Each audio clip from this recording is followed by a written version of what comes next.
Hello everyone, welcome to my YouTube channel Education the Easy Way.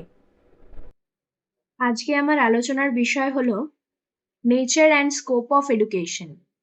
Nature of education, some of the main and important features or nature of education are discussed below. আজকে আমরা শিক্ষার বৈশিষ্ট্য অথবা nature এবং scope অর্থাৎ পরিধি নিয়ে আলোচনা করব। প্রথমেই রয়েছে, প্রথম পয়েন্টে চলে আসি, education is planned. Entire educational system must be planned because without planning, education can never be successful and also society can never benefit from this type of education system. অর্থাৎ সমগ্র শিক্ষা ব্যবস্থাকে অবশ্যই প্ল্যান্ড অর্থাৎ পরিকল্পিত হতে হবে এবং আমরা জানি পরিকল্পনা ছাড়া শিক্ষা ব্যবস্থা কখনোই সফল হতে পারে না এবং সমাজ কখনোই এই ধরনের শিক্ষা ব্যবস্থা থেকে বেনিফিটেড হতে পারে না। সুতরাং এডুকেশন একটি প্ল্যান্ড প্রক্রিয়া, প্ল্যান্ড অর্থাৎ পরিকল্পিত প্রক্রিয়া। এরপর আসছে এডুকেশন ইজ পারপাসিভ। কি বলছে, every individual has some goal in his life. Education contributes in attainment of the goal. There is a definite purpose underlined all educational activities. এখানে বলা হয়েছে এডুকেশনের পিছনে সর্বদাই একটি গোল থাকে যাকে অর্জন করতে হয়। যেমন ধরুন, উদাহরণ হিসেবে আমি বলতে পারি যে একটি চতুর্থ ক্লাসে পঠনরত কোনো শিক্ষার্থী এক্সাম ক্লিয়ার করে পঞ্চম শ্রেণীতে উত্তীর্ণ হয়, কারণ তার মেন গোলই থাকে কি পঞ্চম ক্লাসে ওঠা। সুতরাং এডুকেশন একটি নির্দিষ্ট উদ্দেশ্য রয়েছে। এছাড়াও বলা যেতে পারে, আপনারা যারা গ্র্যাজুয়েশন, মাস্টার্স বা বিএড করছেন, তাদের নির্দিষ্ট একটা গোল রয়েছে। তারা কেউ টিচার হবে, কেউ অন্য প্রফেশনে যাবেন। সুতরাং সেক্ষেত্রেও আমরা বলতে পারি আমাদের সকল কাজের পিছনেই কোনো না কোনো গোল রয়েছে। তারপর আসছে education is a life long process. Education is a continuous and lifelong process. It starts from the womb of the mother and continues till death. It is the process of development from infancy to maturity. এখানে বলছে শিক্ষা আমাদের জীবনের একদম শেষ অন্তিম পর্যায়ে অবধি আমাদের সাথে থাকে। এডুকেশন বা শিক্ষার যে প্রসেস রয়েছে তা মাতৃগর্ভ থেকেই শুরু হয়ে যায় এবং আমৃত্যু অবধি চলতে থাকে। এটি একটি মানুষকে ম্যাচিওর তৈরি করে এবং বোঝদার হিসেবে তৈরি করে, তাই এটি একটি জীবনব্যাপী প্রক্রিয়া। ওকে, এরপর চলে আসি 4th নম্বর পয়েন্টে। Education is modification of behaviour. Human behavior is modified and improved through educational process. Education promotes the growth and development of the learner by changing his behavior. তাহলে এখানে কি বলছে, শিক্ষা হলো একটি আচরণের পরিবর্তন। এডুকেশনের মাধ্যমে আমরা আমাদের আচরণের সংশোধন করে থাকি। এর মাধ্যমেই আমরা জানতে পারি যে সমাজে কোন আচরণ গ্রহণ করতে হবে এবং কোনটি বর্জন করতে হবে। সুতরাং শিক্ষা আমাদের আচরণকে সংশোধন করতে সাহায্য করে। এরপরে চলে আসি 5 নম্বরে, education is psychological as well as social process. Education, on the one hand, helps in determining the needs, attention, interest, etc. of the student, and on the other hand, it helps in developing social qualities. তাহলে এখানে বলছে শিক্ষা সামাজিক প্রক্রিয়ার পাশাপাশি একটি মনস্তাত্ত্বিক প্রক্রিয়াও। তাহলে এখানে বলছে যে শিক্ষা একদিকে যেরকম শিক্ষার্থীর চাহিদা, মনোযোগ, আগ্রহ ইত্যাদি নির্ধারণ করতে সাহায্য করে, তেমনি অন্যদিকে তার সামাজিক গুণগুলো বিকাশ করতেও শিক্ষা অনেকাংশেই সাহায্য করে থাকে। এরপর চলে আসি 6 নম্বর point, education is a training. Human sense, mind, behavior, activities, and skills are trained in a constructive and socially desirable way by education. এখানে বলছে যে মানুষের ইন্দ্রিয়, মন, আচরণ, কার্যকলাপ ইত্যাদি সবকিছুই গঠনমূলক এবং সামাজিকভাবে কাম্য উপায়ে প্রশিক্ষিত হয়।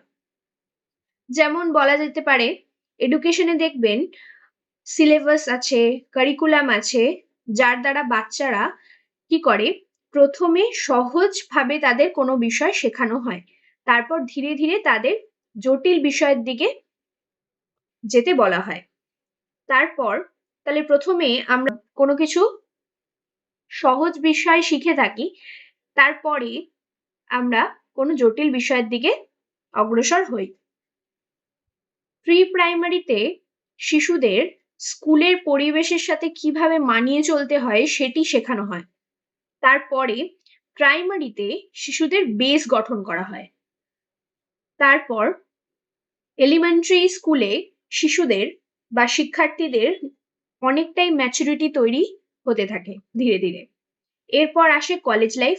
কলেজ লাইফে আস্তে আস্তে শিক্ষার্থীরা পুরোপুরি ম্যাচিওর হয়ে যায় এবং তখন তারা রিসার্চের বিভিন্ন কাজ করে থাকে, ভোকেশনাল বিভিন্ন কোর্স করে থাকে। তাই বলা যায় যে শিক্ষা হচ্ছে একটি প্রশিক্ষণ। তারপর চলে আসি 7 নম্বর পয়েন্টে, education is an instruction and a direction. Education directs and instructs an individual to fulfill his desires and needs. এখানে বলা হয়েছে শিক্ষা হলো একটি প্রশিক্ষণ এবং দিক নির্দেশক। বলছে এটি একজন ব্যক্তির ইচ্ছা, চাহিদা ইত্যাদি পূরণের জন্য প্রশিক্ষণ ও দিক নির্দেশনা দিয়ে থাকে। তারপর চলে আসি 8 নম্বর পয়েন্টে, education is an influenced process. Education process is always influenced by someone. Students learn under the influence of parents, teachers and any other adults. এখানে বলছে যে শিক্ষা হলো একটি প্রভাবিত করার প্রক্রিয়া। শিক্ষার্থীরা সর্বদাই বাবা মা, শিক্ষক এবং অন্যান্য যারা তাদের বয়স্ক গুরুজনরা রয়েছে তাদের কাছ থেকে শিক্ষা গ্রহণ করে, তাদের প্রভাবেই তারা শিখে থাকে। তারপর বলছে 9 নম্বর, education is a bipolar process. Education is a two-way process because both the teacher and the students are benefited by the process. এখানে বলছে বাইপোলার কথার অর্থ হচ্ছে এটি একটি দ্বিমুখী প্রক্রিয়া। শিক্ষা হলো একটি দ্বিমুখী প্রক্রিয়া, কারণ শিক্ষক এবং শিক্ষার্থী উভয়ই এখানে ভীষণভাবে উপকৃত হয়ে থাকে। সুতরাং এটিকে বলা যায় এটি একটি দ্বিমুখী প্রক্রিয়া। এরপর চলে আসি education is a tripolar process. Education is a three-way process because here environment is equally relevant with teacher and students. শিক্ষাকে ত্রিমুখী প্রক্রিয়াও বলা যেতে পারে,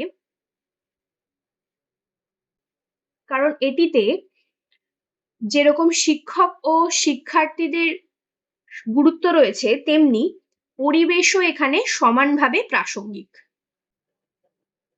আচ্ছা, আমি এখানে একটি ফ্লোচার্ট তৈরি করেছি। আপনারা চাইলে আপনাদের লেখায় এরম ভাবে ফ্লোচার্ট তৈরি করতে পারেন। যে পয়েন্টসগুলো আমরা এতক্ষণ ধরে আলোচনা করলাম সেটি এখানে দেওয়া রয়েছে। এর পরের পার্টে চলে আসি, স্কোপ অফ এডুকেশন অর্থাৎ শিক্ষার পরিধি। From birth to death, people are educated in different ways at different times. It is not easy to determine exactly where education begins and ends. How various subjects are spread across the scope of education is discussed below. তাহলে আমরা প্রথমেই জানলাম যে জন্ম থেকে মৃত্যু পর্যন্ত মানুষের জীবনে শিক্ষার প্রভাব রয়েছে। শিক্ষার শুরু এবং শেষ কোথায় তা নির্ধারণ করা সহজ নয়। শিক্ষার পরিধি জুড়ে যে যে বিষয়গুলি বিস্তৃত রয়েছে তা নিম্নে আলোচনা করা হলো। কি? প্রথমেই রয়েছে philosophy. The influence of various philosophical arguments in the formation of educational theory is particularly important. Since philosophy is the root of all knowledge, it enriches education directly and indirectly. তাহলে এখানে কি বলছে দর্শনে? যে শিক্ষাগত বিভিন্ন যে থিওরিজ রয়েছে এইগুলি গঠনে বিভিন্ন দার্শনিক যুক্তির প্রভাব বিশেষভাবে গুরুত্বপূর্ণ। দর্শন যেহেতু সকল জ্ঞানের মূল হিসেবে ধরা হয়, তাই এটি প্রত্যক্ষ এবং পরোক্ষভাবে কি করে? শিক্ষাকে সমৃদ্ধ করে। এরপর চলে আসি 2 নম্বর point, sociology. Sociology teaches how the child will develop into a social person. So, education is also dependent on sociology. তাহলে সমাজবিজ্ঞান আমাদের কি শেখায়? সমাজবিজ্ঞান শেখায় কিভাবে শিশু একজন সামাজিক ব্যক্তিতে বিকশিত হবে। তাই শিক্ষা নির্ভর করে সমাজবিজ্ঞানের সাহায্যের ওপর। এরপর চলে আসি থার্ড, সাইকোলজি অর্থাৎ মনোবিজ্ঞান। Through psychology, the child's physical, mental, and emotional development is observed. So, psychology has a special role in the field of education. আমরা সকলেই জানি জন্মের পর থেকে শিশুর বিভিন্ন আচরণ পর্যবেক্ষণ এবং স্পষ্ট করে শিক্ষা। সুতরাং মনোবিজ্ঞানের মাধ্যমে শিশুর শারীরিক, মানসিক, প্রাক্ষবিক ইত্যাদি দিকের বিকাশ পরিলক্ষিত হয়। তাই শিক্ষাক্ষেত্রে মনোবিজ্ঞানের বিশেষ ভূমিকা রয়েছে। এরপর আসছে technology. Technology in education is important because it helps today's teacher to engage their students in unique and innovative way. তাহলে এখন হচ্ছে আমাদের প্রযুক্তির যুগ। শিক্ষাক্ষেত্রে প্রযুক্তির গুরুত্বপূর্ণ, কারণ এটি এখনকার শিক্ষকদের কি করে? তাদের শিক্ষার্থীদের একটি অনন্য এবং উদ্ভাবনী উপায়ে কাজ করতে সাহায্য করে থাকে। 5 নম্বর পয়েন্টে বলছে management and planning. It is very necessary to apply management principles to run the educational institutions properly. How an educational system will be run is planned in advance. So, both management and planning are important in education. কি বলছে? এখানে ব্যবস্থাপনা ও পরিকল্পনা দুটি সমানভাবে গুরুত্বপূর্ণ। শিক্ষা প্রতিষ্ঠানগুলিকে সঠিকভাবে পরিচালনা করার জন্য ব্যবস্থাপনার নীতিগুলি খুবই প্রয়োজন। সুতরাং একটি শিক্ষা ব্যবস্থায় কিভাবে পরিচালিত হবে তা আগে থেকেই পরিকল্পনা করা হয়।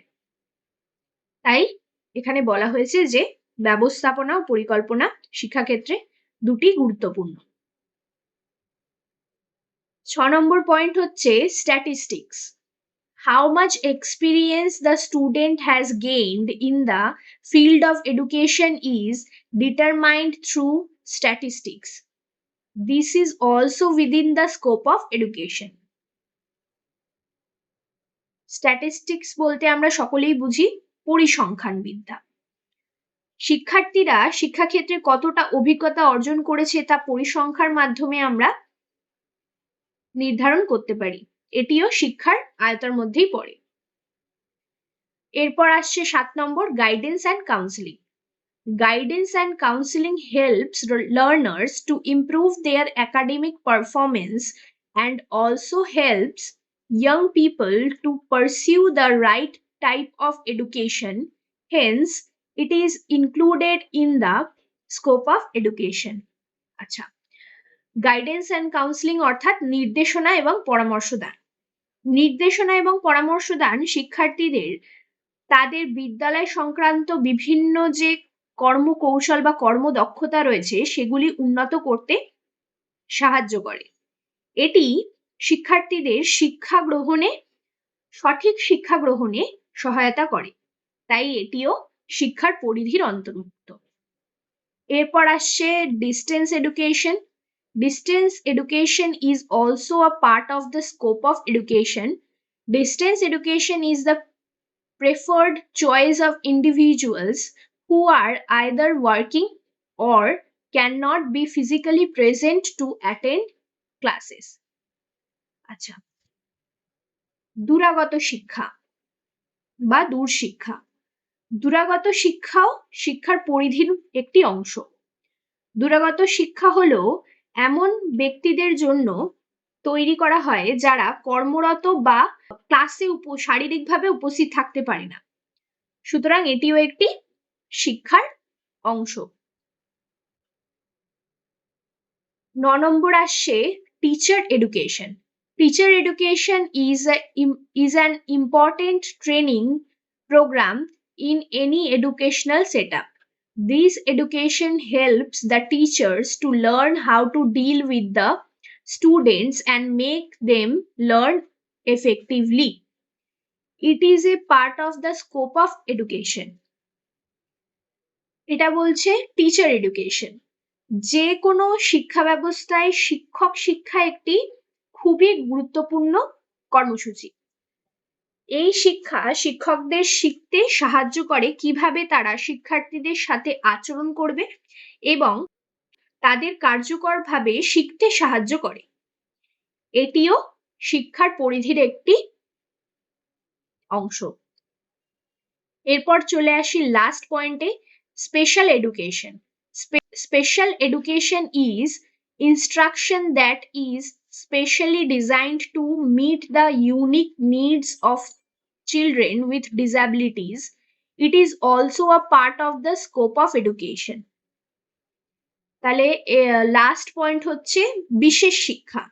বিশেষ শিক্ষা হলো এমন একটি নির্দেশনা যা বিশেষভাবে প্রতিবন্ধী বা আমরা বলতে পারি যে বিভিন্ন চাহিদা সম্পন্ন শিশু যারা রয়েছে, এর মধ্যে গিফটেড লার্নার পড়তে পারে, এর মধ্যে স্লো লার্নার পড়তে পারে, এর মধ্যে বিভিন্ন তারা পড়তে পারে, তাদের চাহিদা মেটাতে তৈরি করা হয়েছে বিশেষ শিক্ষা। এটিও শিক্ষার পরিধির একটি অংশ। এরপর দেখুন লাস্টে আমি 3টে পয়েন্ট উল্লেখ করেছি, এটিও শিক্ষার পরিধির অন্তর্ভুক্ত। এটিও যদি স্কোপ অফ এডুকেশনে লেখা হয় তাহলে এটি ভুল হবে না। Also, the level of education that are included in the scope of education are primary level education, secondary level education, higher secondary level of education. আচ্ছা, তাহলে প্রাইমারি, সেকেন্ডারি এবং হায়ার সেকেন্ডারি লেভেলের যে এডুকেশন সিস্টেম রয়েছে সেটিকেও যদি আমরা scope of education বা শিক্ষার পরিধির মধ্যে লিখি তাহলে সেটি ভুল হবে না, সেটিও এই পরিধির অন্তর্ভুক্ত একটি বিষয়। দেখুন এখানে আমি নেচারের মতনই আরো একটি ফ্লোচার্ট তৈরি করেছি স্কোপ অফ এডুকেশনের। যা কিছু এতক্ষণ ধরে আলোচনা করলাম সবকিছু বিষয় এখানে লেখা রয়েছে, তো আপনারা চাইলে এই ফ্লোচার্টটি তৈরি করতে পারেন।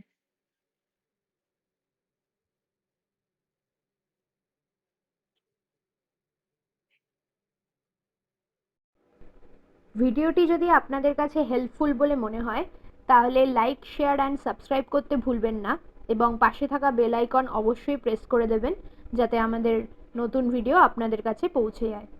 Thank you everyone.